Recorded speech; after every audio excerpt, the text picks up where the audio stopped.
بسم الله الرحمن الرحيم. معكم محمد حسين من تكنو اب.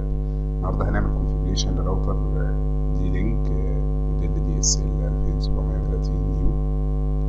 هنعمل له كونفيجريشن من اول وجديد. هو راوتر واي فاي 4 مخرج تمام بأنتنة واحدة. ده شكل الراوتر الخارجي من بره. في فتحة باور، في لمبة انديكيت باور، وبعد كده 4 لمبات اللي هي خاصة بالكيبل، وبعد كده لمبة الواي فاي ولمبة الاي دي اس ال ولمبة الانترنت او الايثرنت. تمام. اول حاجة هنختار الشبكة بتاعته. هنعمل كونفيجريشن عن طريق الواي فاي.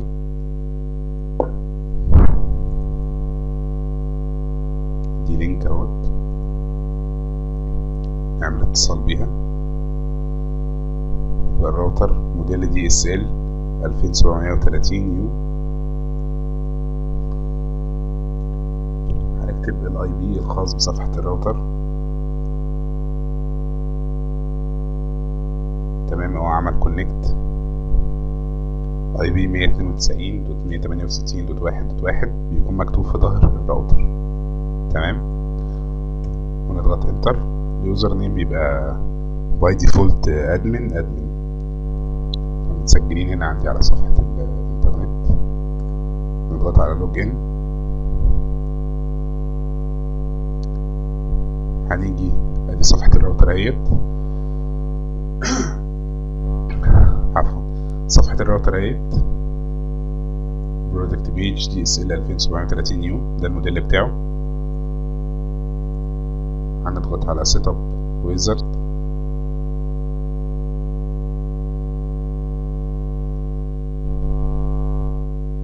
بعد كده نضغط نيكست. ده اللي هي خاصة بتغيير الباسورد بتاع صفحة الراوتر. انا مش هغيره. هنضغط على سكيب.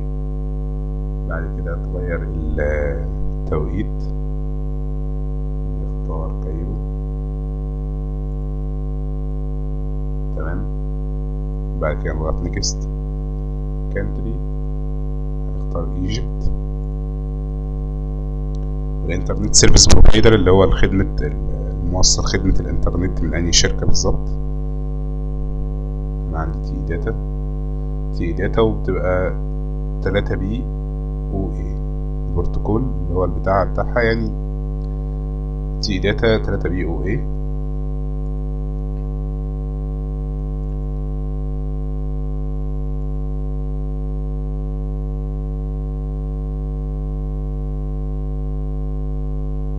تمام. سوري يا جماعة، تي داتا 3B OE.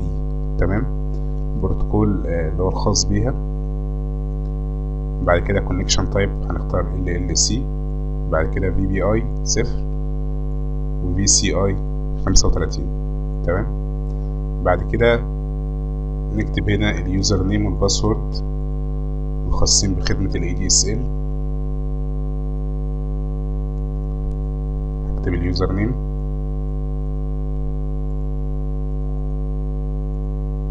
تمام. والباسورد طبعا لو انت مش عارفهم تتصل بالدعم الفني بالشركة وهم بيدوهم لك. طبعا اليوزر نيم بيبقى اسم الشركة .net.eg، سمول او كابيتال مش مشكلة.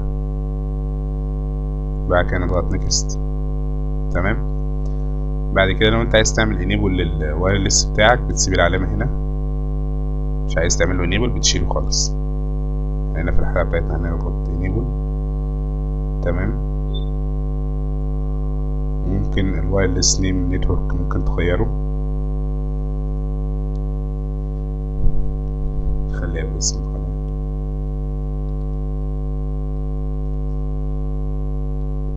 تمام. visibility status عايز تكون شبكة الواي فاي ديت متشافة ولا لا. طبعا خليها متشافة. تمام. security level هنختار اعلى حاجة اللي هي WPA2 BSK. بعد كده الباسورد طبعا يفضل ان هو الباسورد يكون صعب.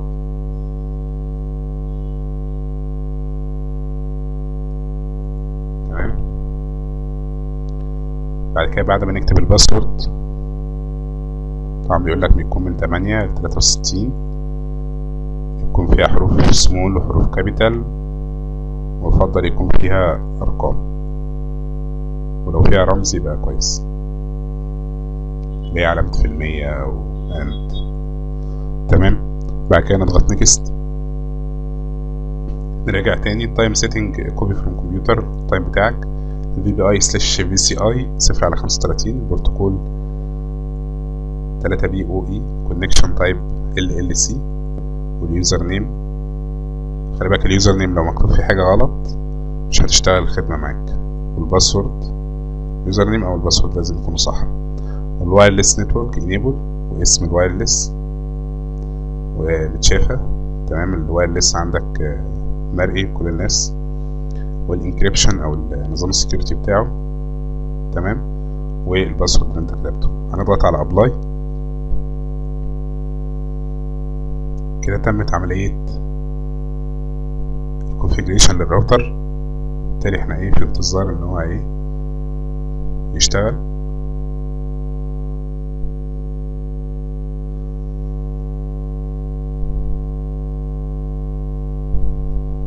طبعا هتلاقي هنا ان محتاج تعمل ريكونكشن من تاني على شبكة الواي فاي اللي احنا غيرنا اسمها تكنو اب كونكشن.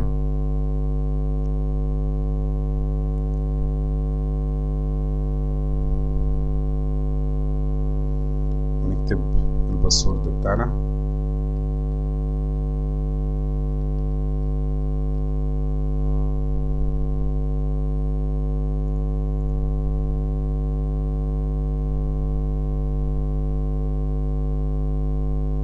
ننتظر ثواني.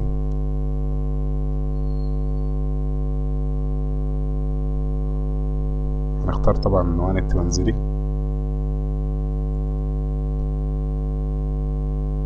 بس هو كده الانترنت يشتغل معانا بشكل سليم. تمام. نجرب نفتح جوجل.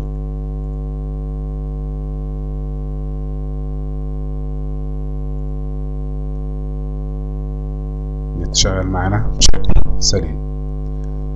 لو في حد عنده اي راوتر مش عارف يعمل له كونفيجريشن يكتب لي اسم الراوتر، وانا ان شاء الله اعمله له فيديو شرح لوحده.